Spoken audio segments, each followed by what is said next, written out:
নমস্কার, আপনারা দেখছেন ট্রাইব টিভি বাংলা। আপনাদের সঙ্গে আমি শান্তনু। আজকে কি বলছে বাংলার প্রথমেই একটা প্রশ্ন দিয়ে আজকের পর্ব আপনাদের সামনে আমরা শুরু করব। আচ্ছা বলুন তো, ওপার বাংলার অশান্তি অর্থাৎ বাংলাদেশের অশান্তিকে কাজে লাগিয়ে এবার বাংলায় অর্থাৎ আমার আপনার বাংলায়, এই বাংলায় কি রাজনীতি চলছে? রাজ্যে বিরোধী দলনেতা শুভেন্দু অধিকারী মন্তব্য করেছেন। কি মন্তব্য করেছেন আপনি আমরা সবাই জানি। বাংলাদেশে চিন্ময় কৃষ্ণ দাসের গ্রেপ্তারিতে তিনি নাকি তালিবান, আইএস ও মৌলবাদীদের হস্তক্ষেপ খুঁজে পাচ্ছেন। ঠিক কি বলেছেন তিনি, শুনুন। বন্ধ করুন এই নিধন। এবং আমরা বলেছি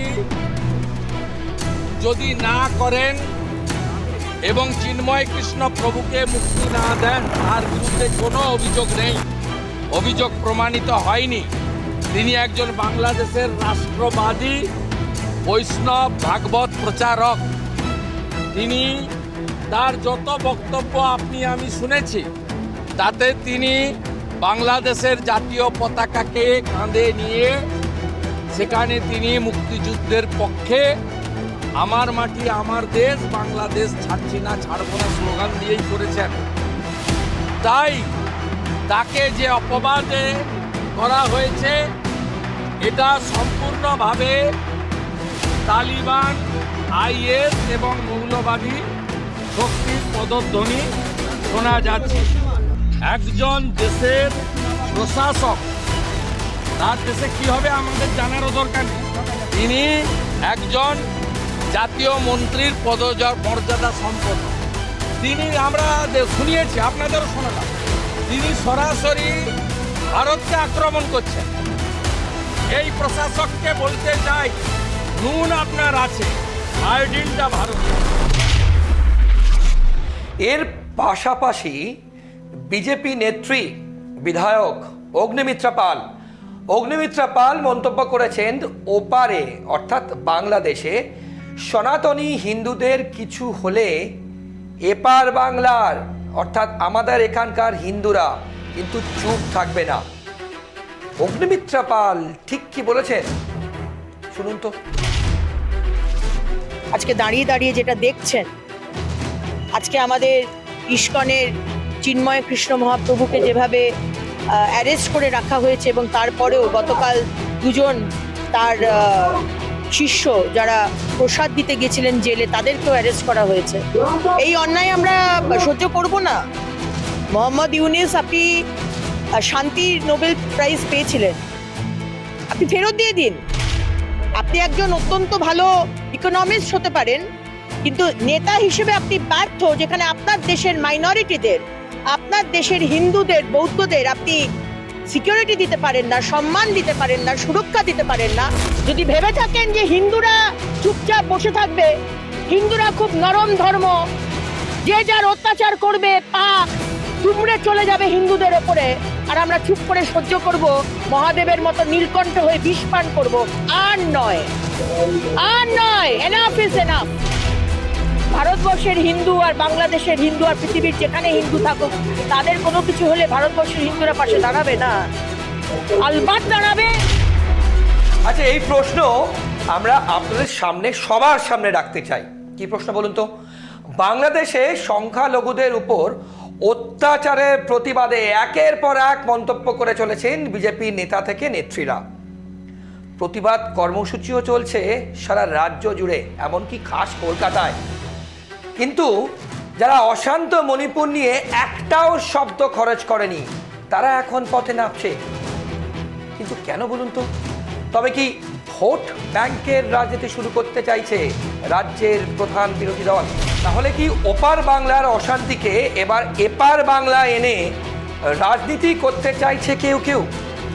রাজ্যের শাসক দল তৃণমূল কংগ্রেস প্রথম থেকেই বাংলাদেশে সংখ্যালঘুদের উপর হামলার ঘটনায় কেন্দ্রের সিদ্ধান্তকে সমর্থন জানানোর কথা বলেছেন। অভিষেক বন্দ্যোপাধ্যায় বলেছেন, আন্তর্জাতিক বিষয়ে কেন্দ্র যে সিদ্ধান্তই নিক না কেন, তৃণমূল কংগ্রেস তাকে সমর্থন করবে। অভিষেক ব্যানার্জি ঠিক কি বলেছিলেন, রাখবো আপনাদের সামনে। আমাদের দলের অবস্থান একাধিকবার স্পষ্ট করেছে যে যেই অবস্থানই সেন্ট্রাল গভর্নমেন্ট নেবে যে কোনো আন্তর্জাতিক বিষয় সেটাকে দলগতভাবে তৃণমূল কংগ্রেস সমর্থন করবে দেশের স্বার্থে। কিন্তু যে ঘটনা ঘটেছে একেবারে সমর্থনযোগ্য নয় এবং অত্যন্ত দুর্ভাগ্যজনক এবং নিন্দনীয়, আমি এতটুকু বলতে পারি। এইবার আমরা আপনাদের সামনে রাখবো মুখ্যমন্ত্রী মমতা বন্দ্যোপাধ্যায় এই বাংলাদেশ ইস্যু নিয়ে ঠিক কি বলেছেন। মুখ্যমন্ত্রী বলেছেন তৃণমূল কংগ্রেসের অবস্থান নিয়ে কোনো ধর্মের উপরেই আঘাত আমরা সমর্থন করি না, এই ব্যাপারে ভারত সরকারের সিদ্ধান্তকেই আমরা সমর্থন করি। এটা ইন্ডিয়া গভর্নমেন্ট বাংলাদেশ গভর্নমেন্টের সাথে কথা বলতে পারে, বলে অ্যাকশন নিতে পারে। আমরা এটুকু বলতে পারি যে আমরা এক্সটার্নাল অ্যাফেয়ার্স পলিসির ব্যাপারে তৃণমূল কংগ্রেসের স্ট্যান্ড হচ্ছে যে যখনই গভর্নমেন্টে থাকুক না কেন আমরা গভর্নমেন্টের স্ট্যান্ডটাকে সাপোর্ট করি। কাজেই আমাদের বক্তব্য খুব পরিষ্কার, কোনো ধর্মের উপরেই, কোনো বর্ণের উপরেই, কোনো জাতির উপরেই কোনো অত্যাচারই আমরা মানি না, না হিন্দু, না মুসলমান, না শিখ, না খ্রিস্টান, আমরা সবাই এক, এটাই আমাদের প্রিন্সিপাল। সুতরাং বুঝলে আমার কথা দিয়ে বুঝতে পারবেন আমরা এসব ঘটনা আজ নয় গত 1 বছর ধরে ঘটছে, প্রত্যেকটা ঘটনার জন্যই আমরা দুঃখিত। বাংলাদেশটা একটা অন্য দেশ, ভারতবর্ষটা একটা অন্য দেশ। আমরা এসব ঘটনা আজ নয় গত 1 বছর ধরে ঘটছে, প্রত্যেকটা ঘটনার জন্যই আমরা দুঃখিত।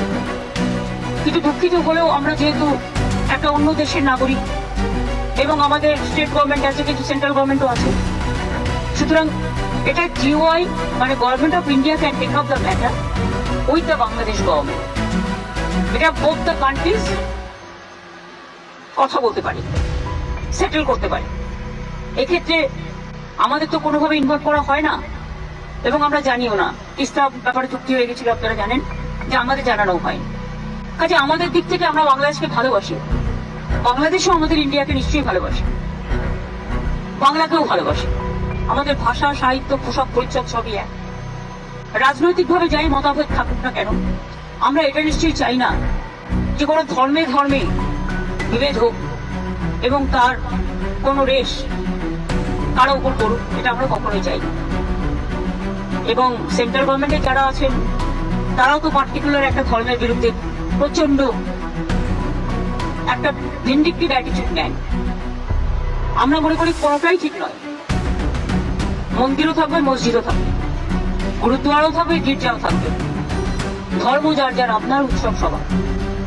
আমরা শান্তির পক্ষে, আমরা উন্নয়নের পক্ষ, ধর্মীয় মতামত প্রত্যেকে যেন পালন করতে পারে তার স্বাধীনতা অনুযায়ী আমরা এটা। এদিকে বাংলাদেশের ঘটনার প্রতিবাদে কলকাতায় মিছিল করল আইএসএফ অর্থাৎ ইন্ডিয়ান সেকুলার ফ্রন্ট। আইএসএফ নেতা এবং বিধায়ক নওশাদ সিদ্দিকী বলেন, তিনি বলেছেন বাংলাদেশের যা ঘটছে তা বন্ধ করার জন্য বাংলাদেশের ডেপুটি হাই কমিশনের অফিসে মেল করা হয়েছে, অর্থাৎ ইমেল করা হয়েছে। আইএসএফ বিধায়ক ঠিক কি বলেছেন আপনাদের সামনে রাখবো। কলকাতায় অবস্থিত ডেপুটি হাই কমিশন যে বাংলাদেশে আছে তার মাধ্যমে, এখানকার যিনি দায়িত্বশীল আছেন তার মাধ্যমে বাংলাদেশ ইন্টিরিয়াম সরকার তথা ইউনিট সরকার সাহেবের কাছে আমরা আমাদের বার্তা পাঠালাম। বার্তা এটাই যে বাংলাদেশে যে চলমান ঘটনা ঘটছে অবিলম্বে এটাকে বন্ধ করতে হবে, যাতে দ্রুত শান্তি ফিরে আসে।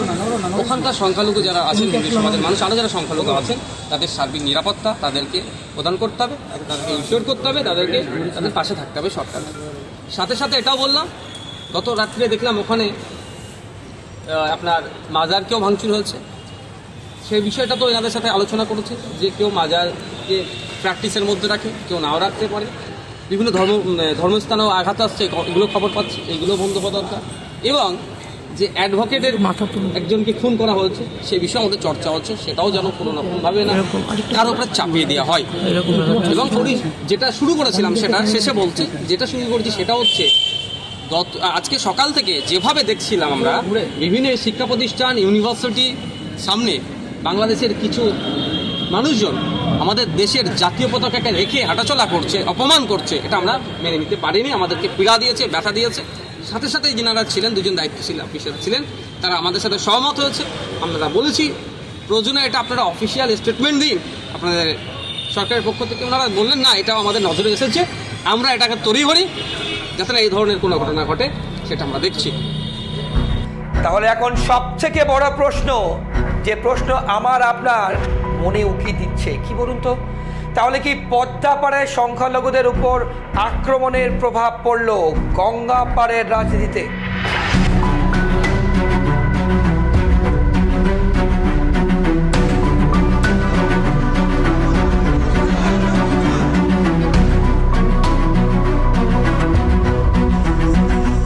হিন্দু জাগরণ মঞ্চের নেতৃত্বে মিছিলে উত্তাল হয়েছে মহানগরী কলকাতার রাজপথ। খোল করতাল বাজিয়ে সনাতনীদের বিক্ষোভ মিছিল দেখেছে এই কলকাতাবাসী। কলকাতা প্রাণকেন্দ্রে টায়ার জ্বালিয়ে বিক্ষোভ দেখিয়েছেন বিক্ষোভকারীরা। পুলিশের সঙ্গে বিক্ষোভকারীদের রীতিমতো ধস্তাধস্তি হয় কলকাতার রাজপথে। তাহলে কি ওপারে হামলা আর এপারে হবে তার প্রতিবাদ? এই প্রতিবাদ কিন্তু দেখা যায়নি মণিপুরের অশান্তির সময়। তাহলে যারা প্রতিবাদ করছে তারা কি ইস্যু বেছে নিয়ে প্রতিবাদে নামছেন, নাকি এর পেছনে রয়েছে রাজনীতির অন্য কোনো ছক? এই মুহূর্তে হয়তো আমার আপনার মনে সব থেকে বড় প্রশ্ন, কি বলুন তো, বাংলাদেশ ইস্যু নিয়ে এ রাজ্য অর্থাৎ আমাদের রাজ্যেও কি অশান্ত হতে পারে? বিজেপি ইতিমধ্যেই প্রতিবাদ কর্মসূচি শুরু করে দিয়েছে। বঙ্গীয় হিন্দু মঞ্চ ইতিমধ্যেই কলকাতায় প্রতিবাদ জানিয়েছে। তাহলে কি ওপার বাংলার অশান্তি এবার এপার বাংলাতেও ছড়িয়ে পড়বে? আর যদি তা হয় তার দায় কে নেবে? কে নেবে বলুন? এ রাজ্যে কি হিন্দু ভোট কাছে টানতেই রাজনৈতিক লাভ খোঁজার চেষ্টা করছে বিজেপি, প্রধান বিরোধী দল এ রাজ্যে? এই নিয়ে আমরা কথা বলেছিলাম বিজেপির রাজ্য মুখপাত্র অদিতি মৈত্রর সাথে। তিনি ঠিকই বললেন, শুনুন তো। এই রাজ্যে অর্থাৎ আমাদের রাজ্যে এর প্রভাব কি পড়বে, আর পড়লেও কোন রাজনৈতিক দল এর ডিভিডেন্ড পাবে, এর বেনিফিট পাবে, এই নিয়ে কিন্তু কি বলছে বাংলার এই পর্ব আপনারা দেখছেন। এই নিয়ে কথা বলার জন্য আমরা আছি রাজ্য বিজেপি অন্যতম মুখপাত্র অদিতি মৈত্র আমার পাশে দাঁড়িয়ে আছেন। অদিতি, আপনাকে কি বলছে বাংলায় স্বাগত।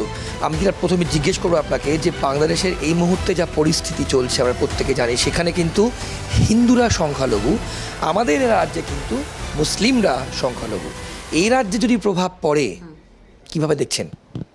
শুনুন, আজকে যেভাবে হিন্দুদের অত্যাচার করা হচ্ছে বাংলাদেশে, আমরা তো মুসলিম, এখানে যারা সংখ্যালঘু যারা মুসলিম সম্প্রদায়, তাদের উপর তো আমরা কোনো অত্যাচার করি না। তারা কিন্তু সহাবস্থান করে একদম একরকমভাবে, ধর্মের নিরপেক্ষে নয়, একদম একভাবে আমরা সহাবস্থান আমরা করি। এবং এই যে হিন্দুদের উপর অত্যাচার, প্রথম তো শাসক দলের এর বিরুদ্ধে প্রতিবাদ করা উচিত ছিল। তারা কিন্তু কোনো রকম প্রতিবাদ করেনি, তারা সাপোর্ট করছে এবং হিন্দুরা ওখানে অত্যন্ত কষ্টের মধ্যে নির্যাতন ভোগ করছে। এই নিয়ে কিন্তু আজকে হিন্দু জাগরণ মঞ্চ থেকে রাস্তায় মিছিল করা হয়েছে, কারণ সাধারণ মানুষ তো প্রতিবাদ করবে।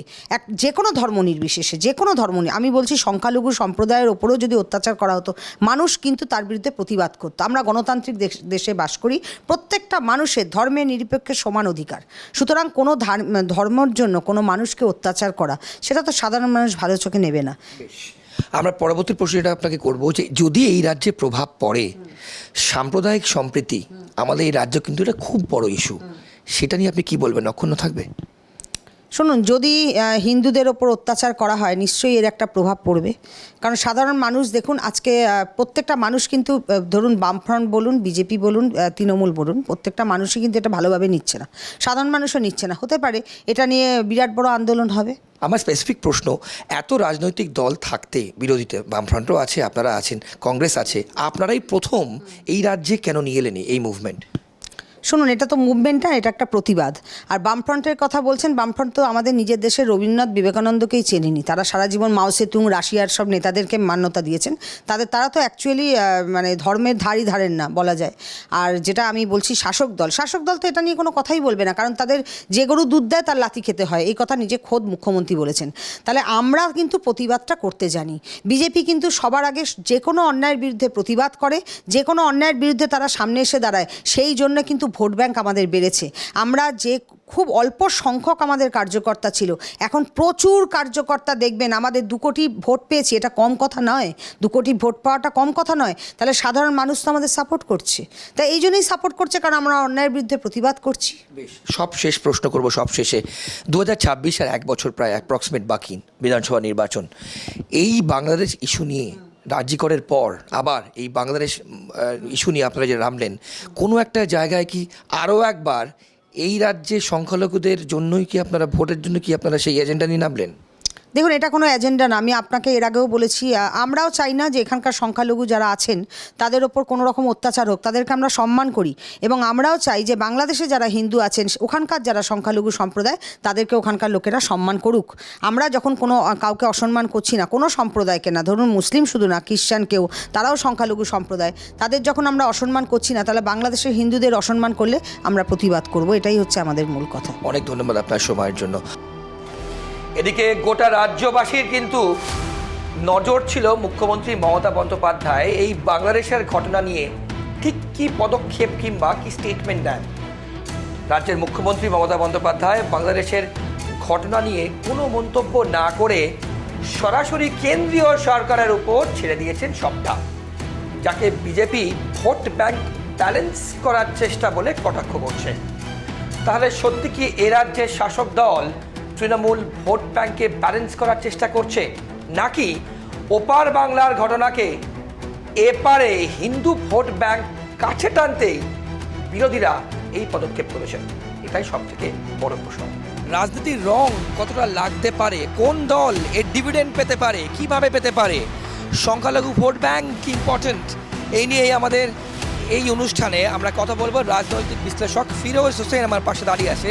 তার সঙ্গে ফিরোজবাবু, আপনাকে কি বলছে বাংলায় স্বাগত। এই মুহূর্তে বাংলাদেশের যা পরিস্থিতি, এই রাজ্যে বিজেপি কিন্তু ইতিমধ্যেই প্রতিবাদ শুরু করেছে। আমরা মিছিল দেখেছি, হিন্দু জাগরণ মঞ্চের আইএসএফ মিছিল করেছে, বিক্ষোভ হয়েছে। রাজনৈতিক বিশ্লেষক হয়ে কীভাবে দেখছেন? বাংলাদেশে যেটা হচ্ছে এটা হওয়া উচিত নয়, এর আমি তীব্র প্রতিবাদ জানাচ্ছি। বাংলাদেশে যে ঘটনাতে আমাদেরকে খানিকটা বলতে পারি মানে আশাহত করছে, যে বাংলাদেশ দেখার কথা ছিল সেটা আমরা পাচ্ছি না।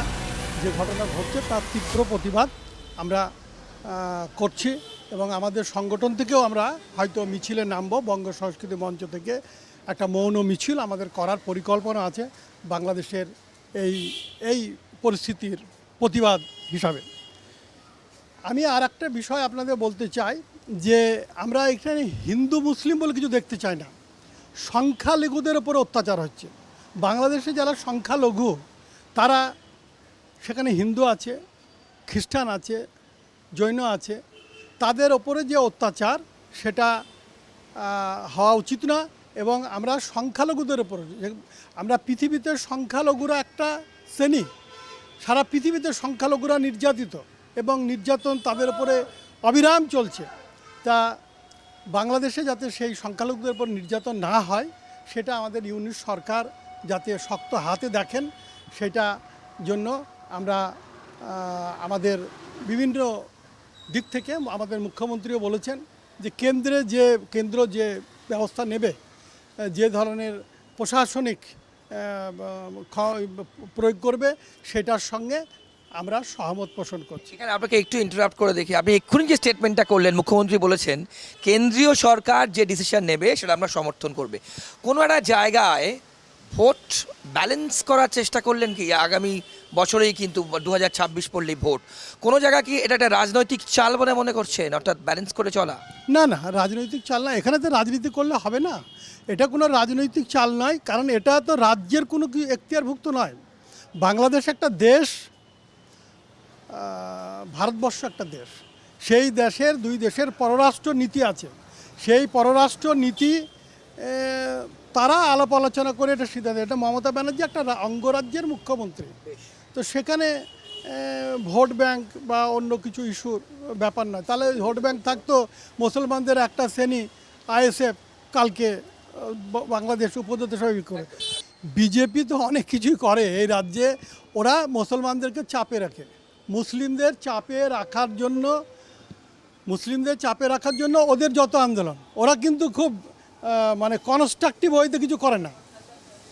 আর কনস্ট্রাকটিভ ওয়েতে করলে ওরা দিল্লিতে গিয়ে হাই কমিশনে করতো। তাহলে বিজেপি কি রাজনীতি করতে চাইছে বলে? ওরা পুরো রাজনীতি করে, রাজনীতি নাহলে তো অ্যাকশন নেওয়া উচিত।